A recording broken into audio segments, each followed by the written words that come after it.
চিকিৎসক কর্মচারীদের সঙ্গে রোগী ও স্বজনদের সংঘর্ষের জেরে রাজধানীর জাতীয় চক্ষু বিজ্ঞান ইনস্টিটিউট ও হাসপাতালে চিকিৎসা সেবা বন্ধ রয়েছে। কাজ থেকে বিরত আছেন চিকিৎসক ও নার্সরা। হাসপাতালে আছেন শুধুমাত্র জুলাই গণ অভ্যুত্থানে আহতরা সহ অন্যান্য রোগীরা। তাদের অভিযোগ 3 দিন খাবার জোটেনি তাদের ভাগ্যে। এদিকে হাসপাতালে কোনো অপ্রীতিকর ঘটনা এড়াতে সজাগ রয়েছে আইনশৃঙ্খলা বাহিনী। আরও জানাচ্ছেন সুফিয়ান ফারাবি। রাজধানীর আগারগাঁওয়ের জাতীয় চক্ষু বিজ্ঞান ইনস্টিটিউট ও হাসপাতাল জুড়ে বিরাজ করছে থমথমে পরিবেশ। সব মিলিয়ে রোগীর সংখ্যা মোট ৭৫ জন। এর মধ্যে ৫০ জনই জুলাই গণ অভ্যুত্থানে আহত রোগী। গেল ২৮ মে চিকিৎসক কর্মচারীদের সঙ্গে রোগী ও স্বজনদের মধ্যে তুমুল সংঘর্ষের পর হাসপাতালটি ছেড়ে যায় কর্তব্যরত চিকিৎসক ও নার্সরা।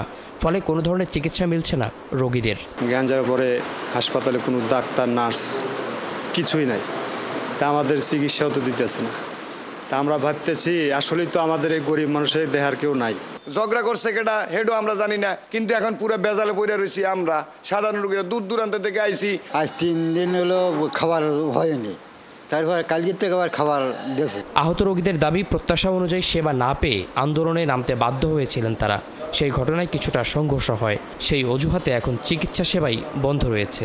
আমাদের রক্তের উপরে এই সরকার বসে আছে, কিন্তু এই সরকারের আমলে যদি আমরা চিকিৎসা না পাই তাহলে আমাদের চিকিৎসা পাওয়া অসম্ভব হয়ে যাবে। বাংলাদেশের হসপিটালগুলোতে যে দুর্নীতিগুলো আছে, সেই দুর্নীতির বিরুদ্ধে আহতরা ছিল বলে তারা আহতদের উপরে ক্ষোভ, এখানে দুর্নীতিগুলো করতে পারছে না বলে তাদের আহতদের উপরে রাগ ক্ষোভ। এদিকে কবে নাগাদ চিকিৎসা সেবা স্বাভাবিক হবে এ বিষয়ে কোনো তথ্য নেই। আতঙ্কে হাসপাতালে আসছেন না চিকিৎসক ও নার্সরা।